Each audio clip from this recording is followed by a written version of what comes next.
Roundtable. We do this the first Saturday of each month at noon Pacific time. Where's our feedback now that we're live? I'm just going to mute your mic, Daniel. So we'll each share about our project, what we've done in the last 2 months since we last had a meeting, since we didn't have one in January, and anything we could use help with, and then help each other work through it. And I believe I'm just going to add Greg in.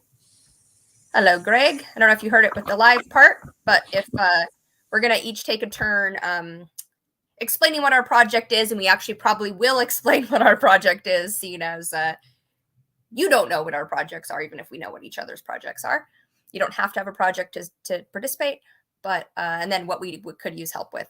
And then we'll spend the rest of the hour troubleshooting those issues. And if somebody wants to sit in the hot seat and have it more concentrated on them, we also do that sometimes. So who would like to start the project and what you would like? All right, go Daniel. Okay, I am okay starting. So I have 2 things going. I'll try to make it really quick. So number 1 is the social media project I've been working on. It's called Ruva. That's RUVA, www.ruva.app, A-P-P, ruva.app. And it's coming along pretty good. I'd say we're about a week away from doing like more of a soft launch, and people can sign up for the wait list. And there's a lot of ways to get a hold of me if you have more questions. Especially, we have a YouTube channel where I talk a lot about that social media project. Number 2 is something I haven't quite gotten off the ground yet, but I got one programmer. So this does not have a name yet. This is my super game B anti-capitalism idea that is a type of resource sharing app or website. And I want to continue to work with other people and get that off the ground. I want it to be a type of sharing library.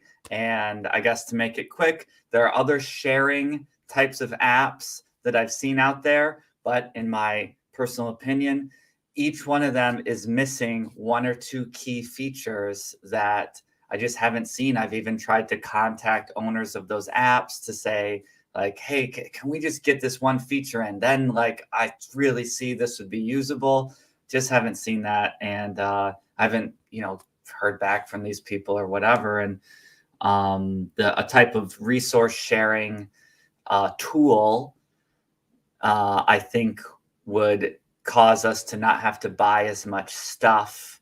I want a way for that to be very seamless and automated, to share and lend and borrow things from your neighbors and your friends. And like, I see it as a mashup between something like Craigslist or a marketplace and Google Docs. So it would have the privacy levels of Google Docs mashed up with like a library of goods.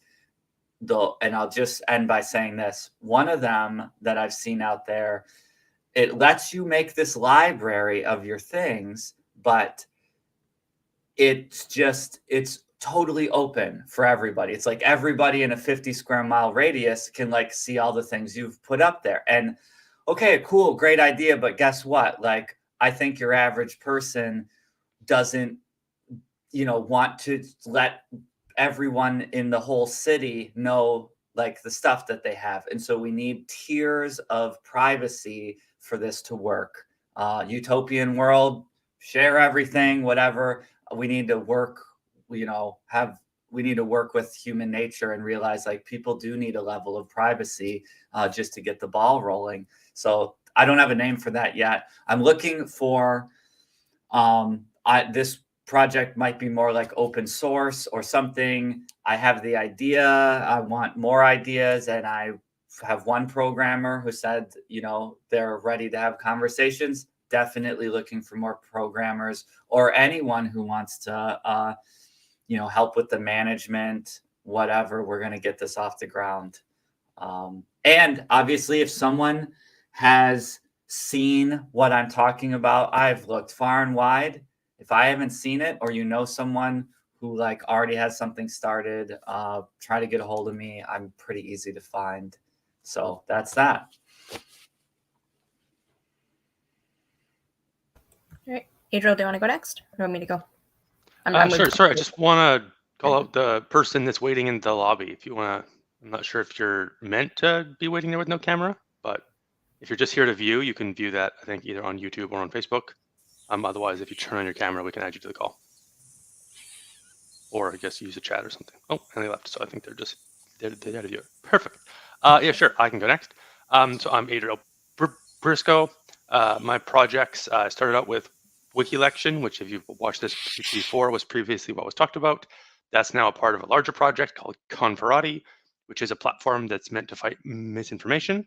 That has been going well. I hired a developer on Upwork a few weeks ago, and I've been having weekly calls with him just to sort of go over the project plan, go over like the architecture, just all that stuff, so that we'll actually possibly in our next call or the call after that, actually be going through what the job posting on Upwork should look like for the actual coder to go in there and start coding. So that's been going quite well, and yeah, hope to have something that I can actually log into and start to build some of these apps in maybe a month or two. All right, awesome. And Greg, do you want to go next, or do you want me to go? I'm good with either, or if you want to go last, or. I'm fine either way. All right, go for it. Okay. Well, I've been in the space of being worried about existential threat to our species for quite a long time. I guess it started when I sort of gained an appreciation for the Cuban Missile Crisis, and that was when I was about, I don't know, just coming into being a teen, I suppose. And I've been in the computer industry for most of my life, starting as a user and moving into a development. Since 1993, I've had a development company, which so I've been in the software development since 1993.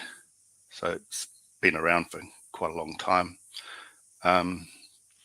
The idea that this project is about is born prior to 1993, when I was a user as opposed to a developer, because I was in a corporate space and I had an understanding of the incentives that were driving poor decision making back then.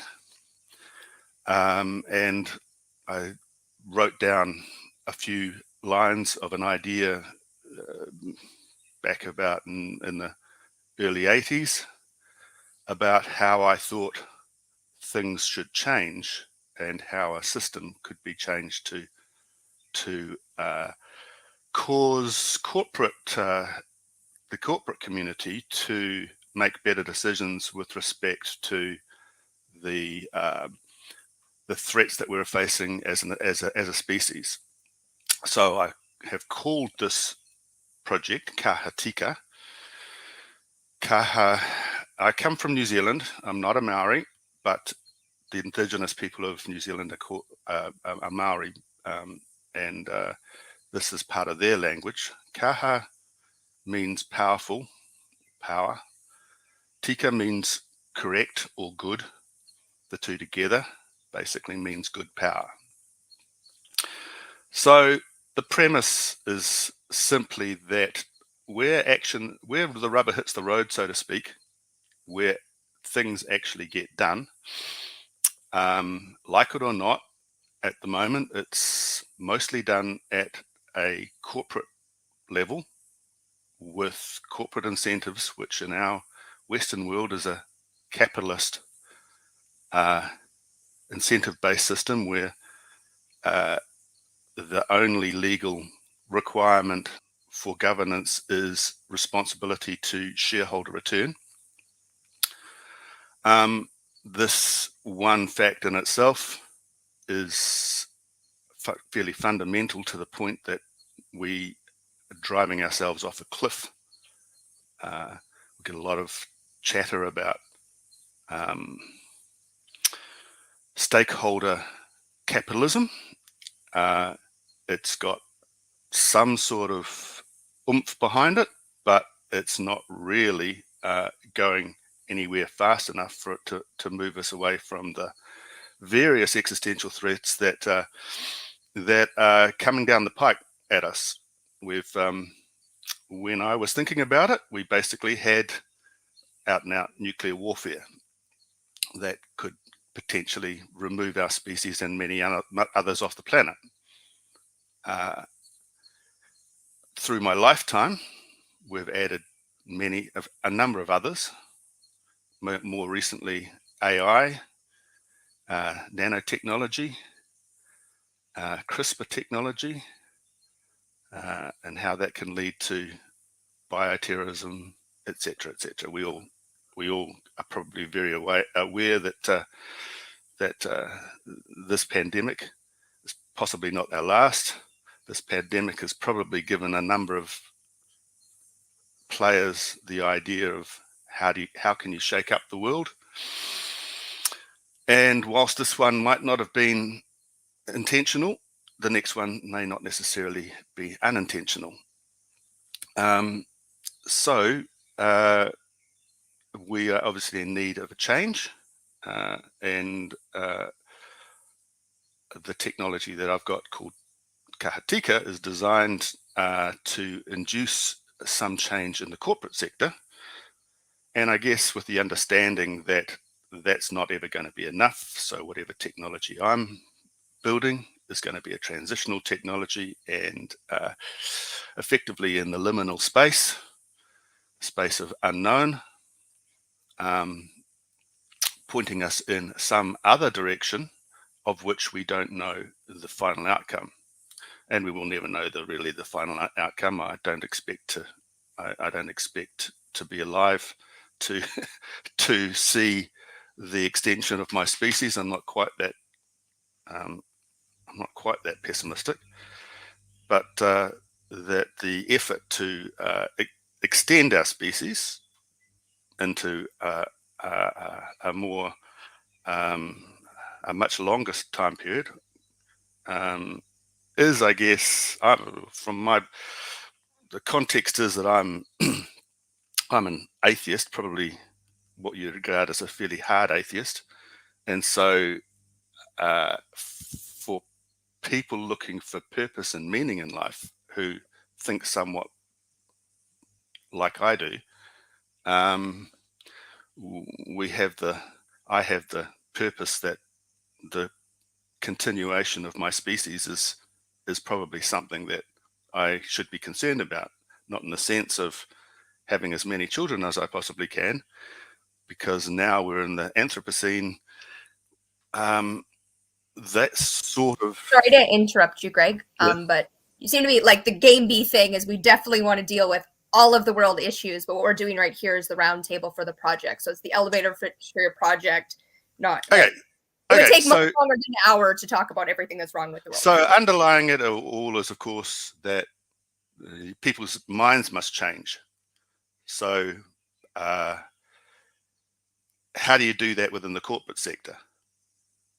Okay, so that's because the corporate sector is if you believe that beliefs is what comes to action, and that you need to change beliefs to change action, then you somehow need to change beliefs in the most powerful action bearing tool that the society has, and at the moment that's corporate. So it's, things happen on the ground with NGOs, religious-based NGOs, etc. But even there, more often than not, it's a corporate that's actually doing the action on the ground, paid for by a religious facility, just for the nature of that. People have to get paid to do things. And the people within the corporate have got a certain amount of empowerment, but they do not generally get to use their power in the sense of what they believe is right and wrong. They get to use their power in the sense of what the only thing they can generally do is to decide to leave. So the Facebook people that have just left on the basis of the revelations within Facebook have decided it's all too much. Got to go, got to leave. This, I can't be a party to misinformation or whatever it is that they decided was counter to their personal beliefs or personal purpose in life. And that's great. Those who feel that they can still make a purposeful contribution will stay on and do what they can. So what Katika does is effectively says, okay, let's take the profit motive and let's try and use it. So let's take some profit out of a company and share it in a different way to the many, many, many hundreds of thousands of different ways that has attempted to be done in the past. Things with gain sharing, bonuses, etc., etc. Every man and his dogs had a good go at having an attempt at taking a portion of the thing that's been generated out of a corporation, it being profit, and sharing it in a different way, and each touting the fact that they think that it's fair. This is a fair way of distributing some of the proceeds of this corporation. So what you want to do is you want to take that profit, let's say it's 5%, and we're going to put it into this Katika pool. And then we're going to divide the Katika pool in half. And one half of the Katika pool is going to be called the Katika task pool, and the other half is going to be called the Katika bonus pool. And effectively, at the end of any reporting period, in the case of a public company, that's quarterly by law. In the case of a private company, it can be by law it has to be yearly, but can be monthly, bi-monthly, quarterly. Sorry, Greg, again, yearly. I just want to wrap it up so we can have everyone else share, but I did have a question when you're saying that, so if Facebook put it in this pool, is it Facebook's pool or is it one pool for Kahatika? Like, is everything put in the same pool and then this pool's divided, or is each No, corporate it's each corporate has its own pool, and this system is private to the outside world. Okay, so in fact, if a corporation was of the mind that this was so important that it had to stay behind their own firewalls and their own infrastructure, then they would have their own infrastructure hosting this system. It wouldn't be those who decide that that's a little, that they're happy with the degree of privacy that a SaaS model in a public space can provide, would decide that they would just share resources in a. And what's the biggest roadblock you're experiencing right now for moving the project forward in the way that you would like? The biggest roadblock at the moment is effectively resources. So I have I've been working on this for many years. I've spent quite a lot of money, tens and tens of thousands of dollars on it. So it's not a small project, and it's effectively at a point where prototypes are ready to be demonstrated to corporations. So the roadblocks, there aren't any real roadblocks as such other than just sheer slog. There's just slog work to be done. And are you looking to do that slog, or are you looking for somebody else to do that slog? Well, I'm currently have got 2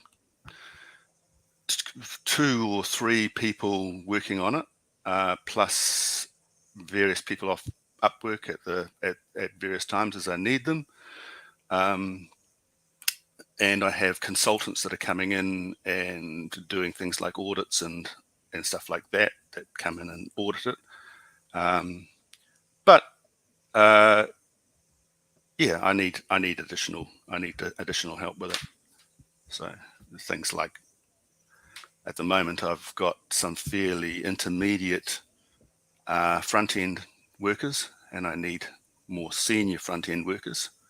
All right. So senior front end workers and resources is mostly what you designers. I've it's like, I'm not a designer. I'm very much a person who works at the functional level, not at the aesthetic level. So people who have an idea of how it should look aesthetically, much better to. I mean, I throw it together to get the data onto the screen, spaces for data to be shown, but how best to move from that screen to the next, and how best to show that data is not my forte. It's like the flow of the website. Okay, so we got a few things. I just want to move on and let Nova share. I believe they have a project as well, or they probably wouldn't have been eager to join on the YouTube call. So Nova, what is your project? How can we help? Yes. Hello, my name is Nova. I'm checking in, feeling pretty good. Grateful to be able to join this call.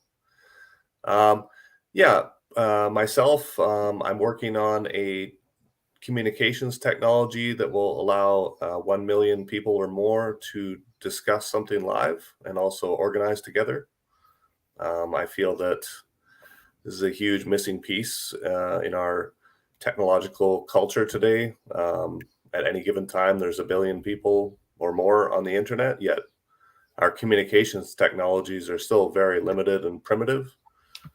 Chat rooms, forums, video chats, messaging apps, they're all, once you put 100 people or more in it, it gets ridiculous. And, if thousands of people want to change the world, or millions of people want to get together and make a difference, we don't really have the communication technology, or I believe the organizational technology to do that. So that's what I'm trying to work on.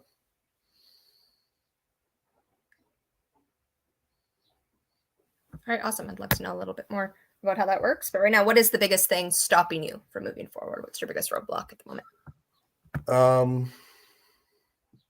Time. I have a family, and I have a lot of responsibilities already, and I'm a programmer myself. So Roadblocks, I'm not sure. I created this project originally in 2008, but I didn't have a marketing budget, and the internet, browsing apps, all this stuff was kind of still not very fast, not very advanced. So I just kind of gave it up, and then waited about 14, 15 years, assuming Microsoft or someone would do this, and we'd have something like this by now, and it never came. So over the last couple of years, I've just been reaching out to people and slowly forming some teams to kind of support the idea and also collaborate on creating a newer version. So I'm in the process of trying to kind of create a core team, or 3 small core teams more specifically, and work with my own time in order to be able to do it. But I'd prefer this time around to have some help and to do it with some other people who also can kind of hold the vision, because I probably shouldn't do it alone, and I maybe can't do it alone. So I'm looking for help. All right, awesome. Thanks, Nova. I guess I should introduce my projects. No, so I'm Jubilee. I'm one of the people who founded Together Tech with the idea of a tech cooperative that is a user cooperative as opposed to a worker cooperative. Whether that's still the vision is a whole other question, but we've all kind of moved on. I was giggling. Well, I don't remember whether it was Adriel or Daniel, but I'm like, I like how instead of growing people on our projects, we're just multiplying projects. Like, I now have 2, 3 projects as opposed to bringing more people on one. My 2 main projects are Solution Raising, which is an hour-long conversation designed to generate crowdsourced improvements to very complex issues. And I am looking to hopefully at some point create that into a podcast and having influencers on. They donate an hour of their time. We talk about whatever subject matter matters to them. They put it out to their community, and then hopefully their community also has solution raisings, and the best ones are voted up. And if they have enough of a platform, like if Russell Brand came on, we would definitely get enough money to fund whatever best idea came out of there, and then following a process for creating that in the world, which will probably not work the first time, but it's about fixing that process. Fixing, like, if you get $100,000 and 10,000 people and you have people doing this live on camera, figuring out the next step and the next step, what went wrong, what went right, what did we spend money on, well and good. So that's with solution raising. But I would need someone, I need to just show up and be on camera. So I would need somebody else to do all of the other podcasting parts, the editing and the sound quality and the marketing and everything else. But I do feel the power of solution raising. It's supposed to be broadcast. It's supposed to be a bunch of people doing it, but there hasn't been a lot of interest, and we come up with brilliant ideas, but nobody watches them and they don't get made. So having the influencer, I figure, solves that piece of it. And then you have the people with the money as well. Like, everyone puts in $10. It's not a lot of money. So then the other one is peer coaching. Peer coaching, since we had this 2 months ago, we've started our second session on Sundays. Daniel's actually one of the co-hosts. My co-host from Tuesday and him are doing the Sunday one. And the biggest, peer coaching is also designed to scale. It's designed to be a natural attractor and hopefully get us to game B, because what all of our projects seem is like the people, the resources, and the resources for our projects and the resources for our own individual lives. And peer coaching helps us right now because it just like this, except for people don't have projects. Their project is their life. But we're helping each other improve our lives as we gain a critical threshold of people, which I see as 12,000 people who will crowdfund and crowdsource all of the amazing tech ideas that keep getting made, but they aren't quite right because they're not designed for 10,000 people. They're designed for one of us who didn't quite, the other ones didn't quite make. And so the same project gets made again and again and again. And I hope this is a solution for that, both solution raising and peer coaching. And the biggest obstacle to peer coaching is getting people to the peer coaching that I don't have to invite myself. So having people come and try it and then either invite people or let us know why you're not inviting people. And honestly, we've mostly we're in the process of solving that because we're going to be reaching out to the STOA and future thinkers to see if they want to do a collab and do a peer coaching with them, so then people can come to peer coaching and know what it's all about. And then as we grow, we can get all the projects made and get us paid, which you find out further on in peer coaching. So I don't know if I need help. I'd rather concentrate on anyone else's projects, since Daniel, Adriel, and mine have been more what we've been talking about for months and years, if not. Although Daniel's newer project would be a different story. So people want to unmic as they're talking without leaving your mic unmuted, because otherwise there's background noise and I'll have to peace out. I have a question for Nova on his project. So you had mentioned that sort of is a communication technology. I guess I'm wondering, is it more like a direct communication, like, either a chat room or a Discord or something like that? Or is it more like a structure to help organize people around projects and concepts and sort of or organize work, or just a bit more about how you see that working? The basis of it is sort of like a chat program where the idea kind of started with, what if you had 1 million people that wanted to discuss something live with each other? How could you do that? And then it sort of blossomed out into there, where more mechanics have been added and sort of parallel technologies have been developed in order to also provide organizational and also decision making and kind of like, so that a lot of people can work together at the same time as well, organize with each other without using hierarchical structures so much. Okay. So is it a lot of sort of, I guess, at scale, person to person, or is it trying to like look at the overall interactions and bubble up ideas that seem to happen or that seem to resonate, like kind of some sort of a voting structure? Or not voting specifically, although that is also something that's built in as an option for the group. But yeah, it is to do with, it's not a lot of one-on-one stuff. it's the other one that you said, basically. Oh, okay, cool. So like trying to take a bunch of conversations happening and distill the things that seem to resonate, so that you can say these million people, sort of what are the key or the best ideas or the most popular. Or Sort of, yeah, yeah. Oh, okay. Cool. Thanks. Sounds like Daniel has a question. Yes. Yeah, question. I mean, similar to Adriel. Yeah, how do you have 1 million people all talking at once? Like, sounds crazy. Can you explain, like, really short form, what the idea is? Not the problem, but like, what's the solution? Yeah, sure. Well, okay. There's 5 main mechanics that kind of will allow that to work. I'll use one because it's easy to explain. So one of the major mechanics is, say you have a conversation that starts. Everyone is, you can imagine it as if you drop a rock in a pool, there's a lot of circles that come out. The conversation, it would start with only the outside circle, so everyone is equally supported, you could say, or equally not supported to begin with.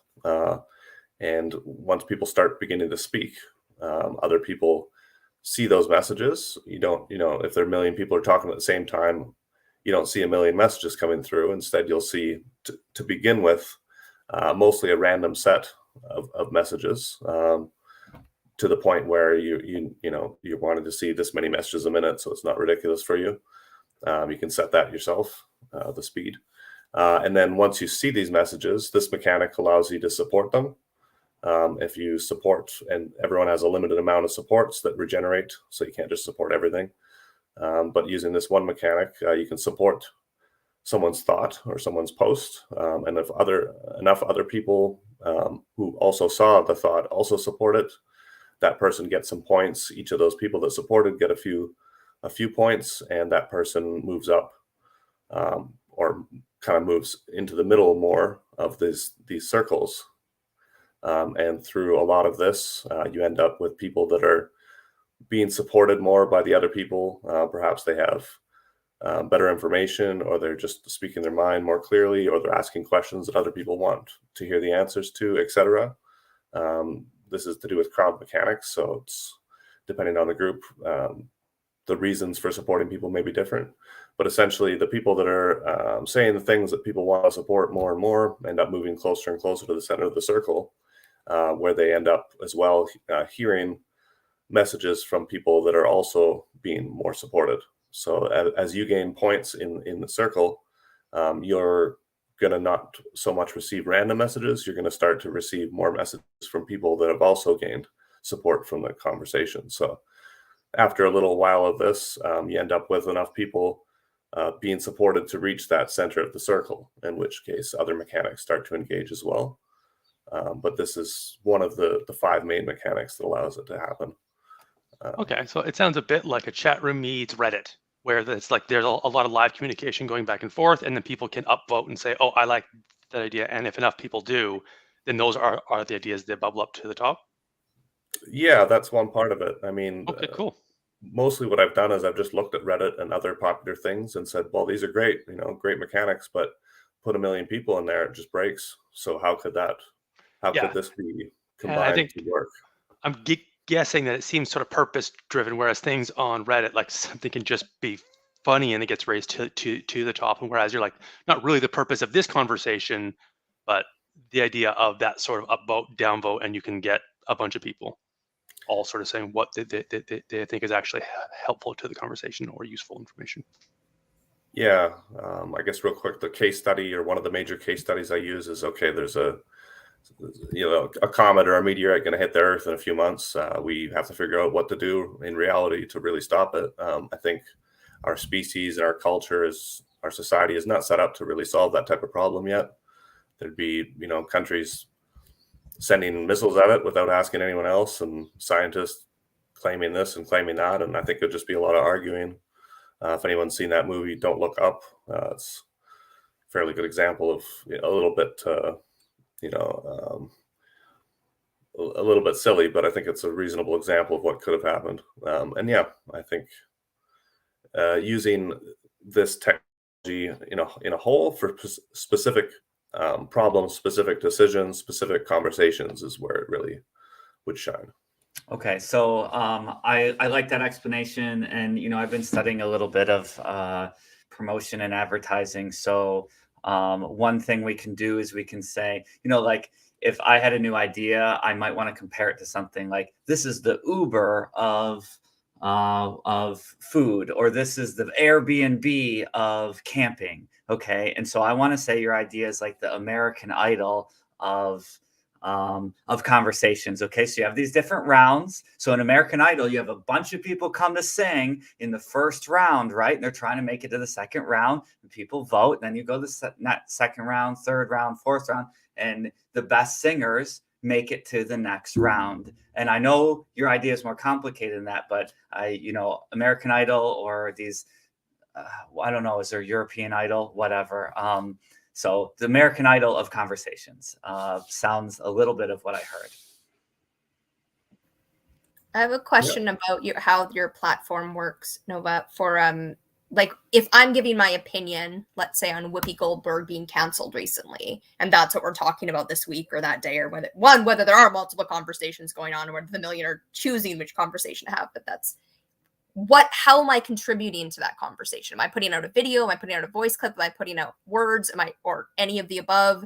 Could I put out an hour-long speech, or is it 2 minutes? Like, what is the actual, how am I putting it out there?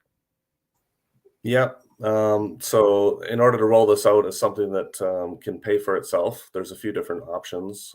This is also can be rolled out as a tool for corporations or organizations in order to use for themselves to organize.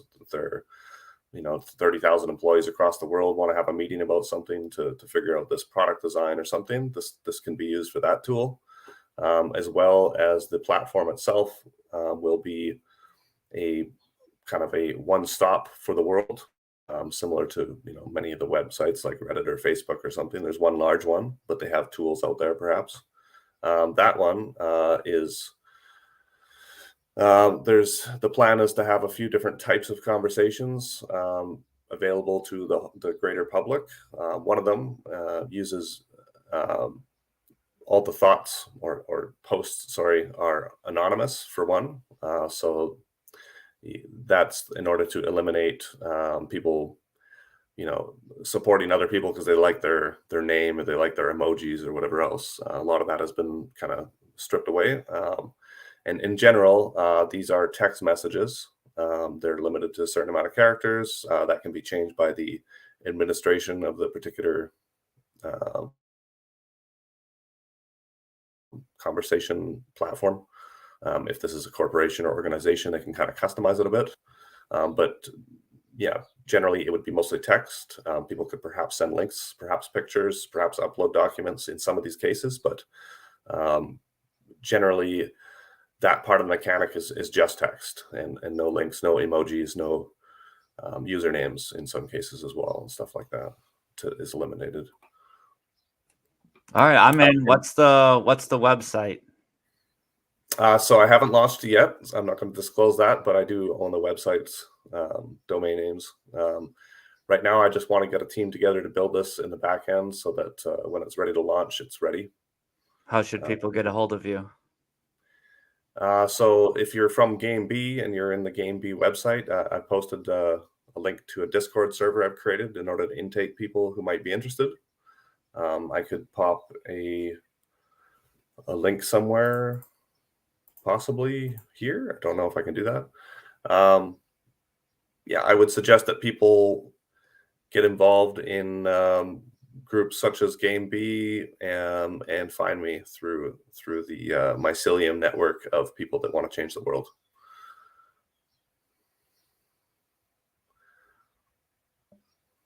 Cool. Probably a terrible answer, but oh no, I mean I you go by Nova there. I don't know if that's your real name or you use it. I mean, I'm not trying to be difficult or anything. Like, okay, so look for Nova.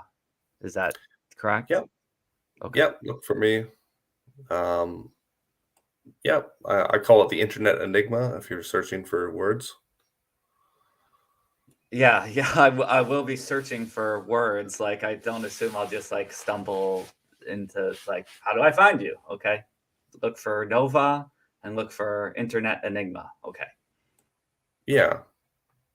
Um, yeah, I'll leave it for there for now. Okay, cool. And Greg, I had a question around the sort of actual technology behind Kahatiki. What specifically would it help the organizations do to help sort of organize the task pool and the bonus pool? Like, I guess what are the features if you had to, like do the bulleted list that was on the back of, a box that had the software on it? I mean, it's probably online, but you probably get the point. What would that bulleted list be as far as the individual features that might pique somebody's interest? Okay. Well, obviously, in a capitalist world, the only thing that you can tout is that if you implement this thing, your company will make more money. So that's if I was going to CEO or chief financial officer and giving my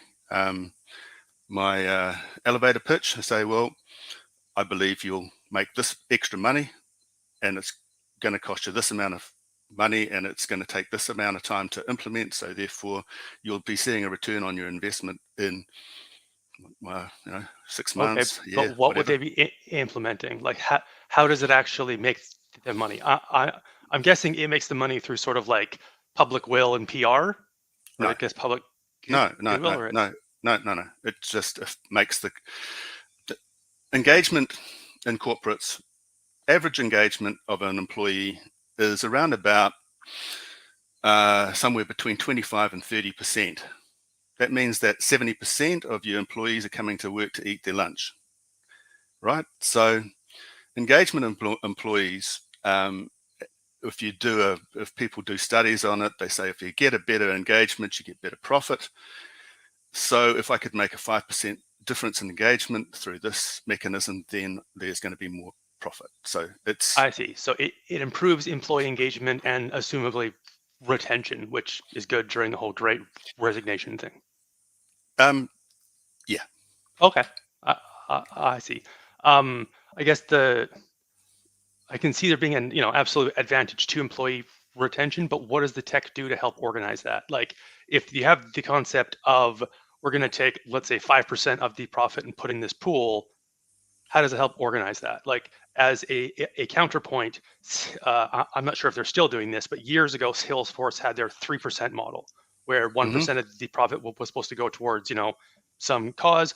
You're supposed to give your staff 1% of time, like paid time, towards doing volunteer work, and then give 1% of your product for free to NGOs and to stuff like that. Where that was sort of a concrete, here's what you can do. I don't think they help organize it much more than that.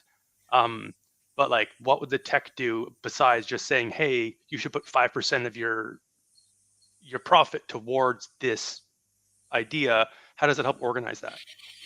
Well, the profit stays within the company. It's not. It's this. The share of profit is. You can think about it as taking funds below the line and shoving them above the line for playing a game. Okay, so money that would normally be destined for retained earnings or to shareholders' dividends is now, that 5% of it is now shoved back up into effectively operations to do a task.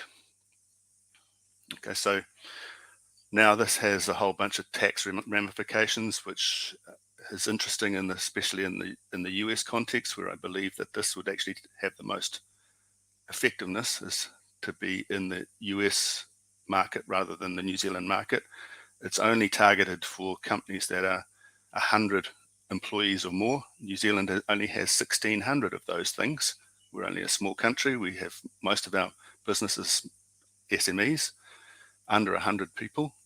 So it's not really an idea for New Zealand. It's really an idea for Europe and the States. So And the reason behind it is because there's a degree of anonymity within the system, and because of the anonymity aspect of it, you can guess certain things when it's under 100, but when it's over 100, you can't guess. You could guess and you could have a good idea, but you certainly couldn't prove. Okay. Oh, okay. So if you took the concept of, hey, take 5% of the money and put it towards this idea, I'm trying to think of a nice way to say this. What would a corporation actually, like, if they like the idea, why would they work with Kahatiki as opposed to just saying, oh, that is a good idea, I'll just take 5% of our profit and, and put it in a pool and let the employees decide what to do with it? No, that's not how it works. That's not how it works. I mean, there's outputs to the organization that causes them to become more effective in a bunch of different ways. If you just remember well, you guys wouldn't remember because you're all too young, but Japanese style of management, suggestion box technologies, etc. So a single one portion of the outputs is a suggestion box type aspect, but there's also, which could be that you can think of in terms of effectiveness of certain aspects of the organization, or you could regard it as building of culture. Building of culture has the added benefit of building a feeling of being within a team, and ups the levels of engagement. There's certain aspects that builds trust, that shows trust. Okay, so often, I mean that aspect of a relationship between organization and employees is seemingly getting better by the fact that it has to. The fact that employees have been pushed out remotely, and that bosses no longer have the ability to stand over your chair and say, what are you doing? They have to be task orientated, have task orientated facilities now. They have to, but it's more something that's been forced upon them than been voluntarily engaged with. But if the employee feels trusted, feels valued, feels empowered, they are more inclined to do better work for the purpose of whatever the purpose of that particular organization is there for.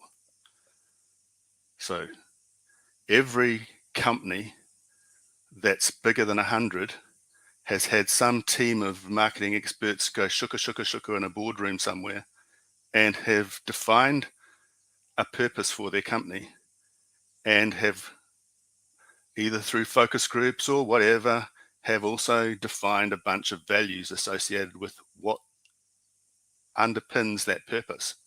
So purpose, so we are here to do such and such and such and such and such and such, and we admire the values of this.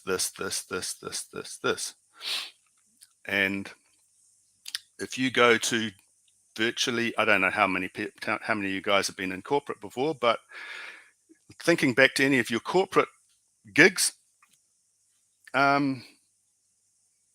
lay out the purpose of that corporate and lay out the values.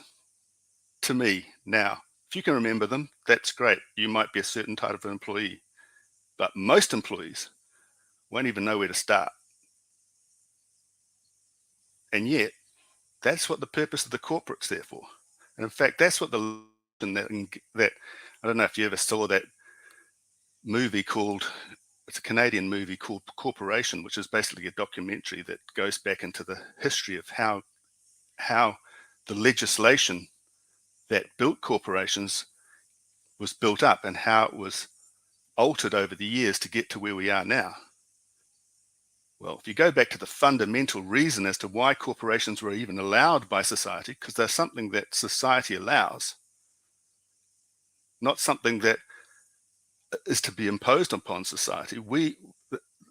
The ultimate death of a corporation is in the hands of society.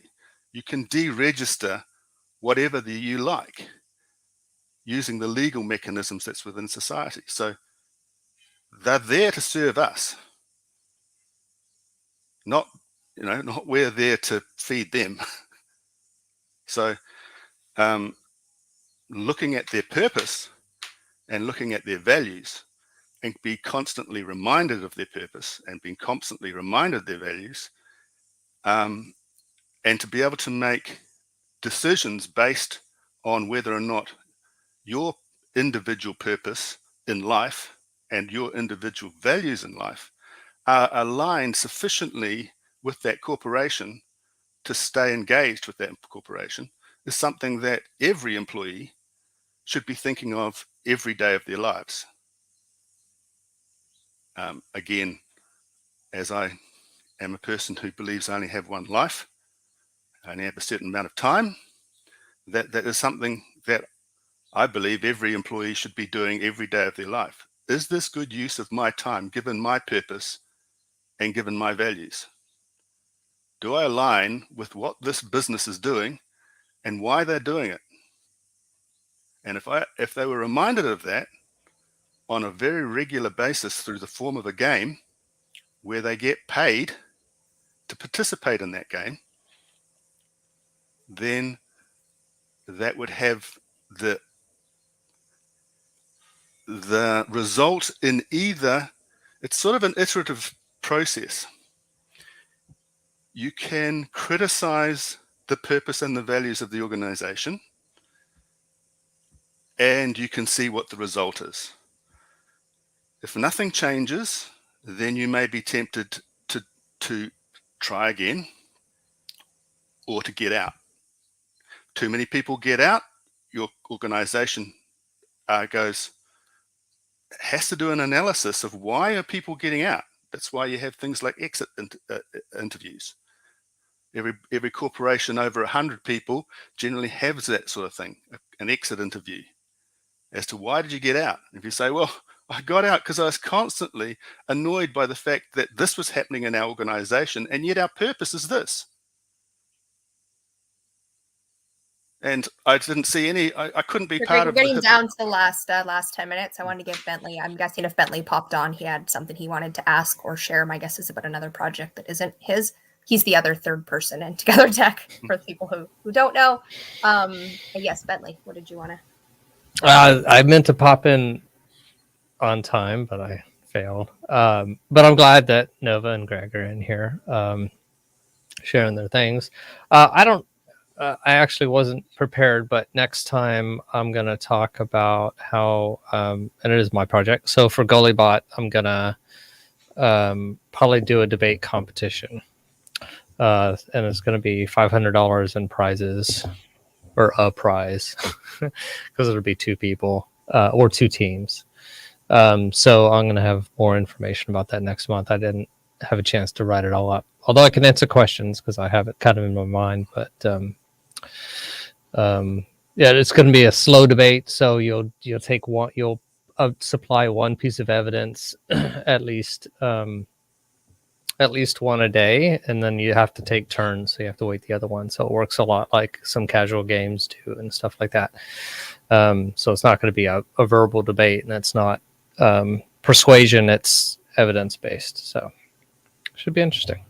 I like the sound of that. That sounds like a cool take on where you've been going with Goaliebot, and sort of, as you said, trying to like add the casual game approach to that back and forth, and yeah, the evidence-based debates, which has always annoyed me about, I guess, standard debates, is that it's more about like charisma and, and being able to do wordsmithing and stuff like that, as opposed to, but what does the evidence say? Because I've seen a lot of debates where I'm like, I don't think that's true what that person just said, but how do we prove that? Yeah, I guess in the game B space, I should say sense making, but it's kind of a mix between, it's a very specific type of sense making. And it's the format still kind of a combative, which is anti game B.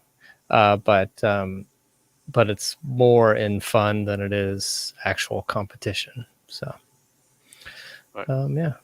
Cool. That sounds interesting. I look forward to seeing how that plays out and sort of to learn more about it as you announce it and see how you explain it and really how it shakes out with people actually doing it. I think that's where it's. Yeah. If anyone actually takes me up on it. I think hopefully the cache will make it easier for anyone to put up with, being a beta tester of the system. How many people you like? If the contest, it's not just between two people who are having a debate and winner wins, or is it? It's probably going to be a single debate between either two people or two teams if people want to team up. But that's all I can handle right now. So, yeah. And I think the team that quote loses will probably still get some sort of compensation. So probably be $500 to the winner and $200 to the losing team. Yeah. So that's the thought. I'll flesh it out this month and get back to you. Cool. Thanks. Yeah, that sounds interesting. Interested to see how that plays out. Daniel is asking, not this Daniel, other Daniel is asking. Thank you, Adriel. I forgot we could do that. So I would say keep an eye on gollibot.com, GULLIBOT. That Gully will be the referee of the debate. And follow Gully at Gollibot on Twitter. There's a Facebook page too. So those are the places to kind of see what's going on. And I'm at BNTLYD. Also on Twitter, so it'll show up in both those places.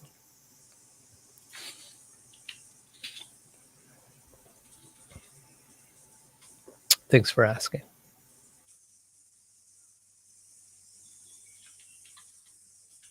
All right, we're down to the last couple minutes. Anyone have anything that they're burning to say that they forgot to say during the last hour?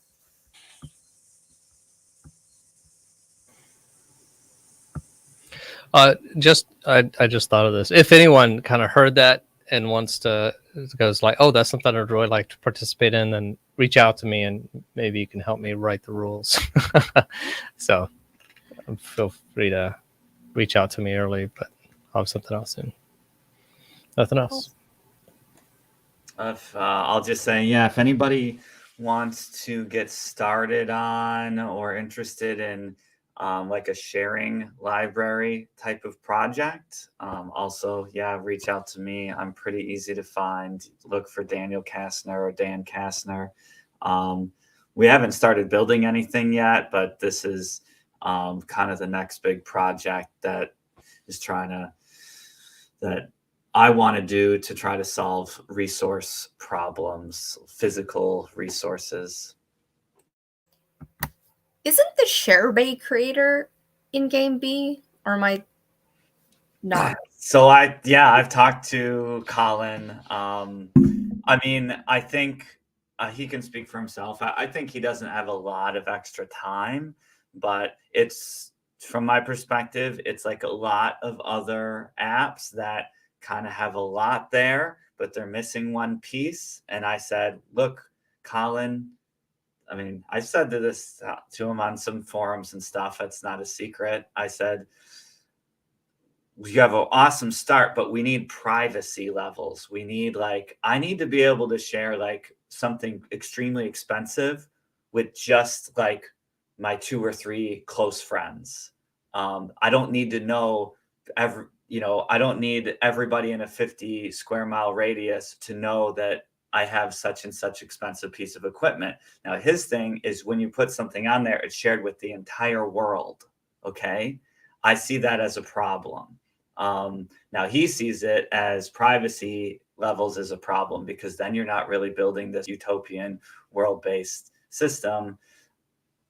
From what I can tell, so far, he's like, not gonna do privacy levels. And honestly, because I think game A to game B is a transition. If I am even gonna get my neighbors to start getting the idea that they can share things with people on their block. Like, we need like little stepping stones. We can't just say, here's the Utopia app, share with the whole world. Like, I can't convince most of my friends to get on something like that. But if I said only your closest 5 friends can see your power washer, they might be like, okay, I can see, it'll facilitate the lending. Yeah, okay. Is it at least anonymized? Like, do you see like, like I think Craigslist has something where if you make a post, it puts like a circle on the map and they're like, there's somewhere in this area? Or is it like Daniel has an expensive snowblower and here's his address? Because I can see the first one being maybe okay, but the second one, yeah, I don't think you're gonna have anybody sign up, because if you have nice stuff to share, but you're like, I don't want everybody and their, their dog to be able to see my address and all the nice stuff I have that I'm willing to share, I'd never post it. Yeah, But and like I say, I would rather anonymized. build on ShareBay. I'd rather take all the work that's been done. It's absolutely amazing, and then add this feature to ShareBay if that's possible. So far, hey, if someone knows Colin, I don't know. I haven't been able to get any traction there. So I would suggest possibly, because recreating the solution with your version of why you don't post on there, instead of finding out why people don't post on ShareBay, right? That's why you don't post on ShareBay, but finding out why more people don't, like, oh, it's just too hard to put items in, and then like creating something that actually works for the user base as opposed to for the tech creators or the founder. And I think like we need one sharing platform, right? Like, we get that it's dissipated across all of them, but it's like the people who aren't there are the ones that you actually kind of want to ask. Or why aren't you sharing more stuff is also, right? Like, why aren't there more mixers or more power washers and that kind of thing? Just as a last, so we're past the hour. I just want to mention that we do this every first Saturday. We used to do it weekly, and it was only us showing up again and again. So we will definitely do it again the first Saturday in March. And if there's still a lot of more participation, maybe we might move to every other week or keep it this way. That's March 5th. March 5th. All right. I guess, yeah, because February is 28 days. Literally the same as today. All right. Thank you, YouTube and Facebook. And thank you, Nova and Greg, for showing up for the first time. And thank you, Daniel, Bentley, and Adriel, and me for showing up regularly.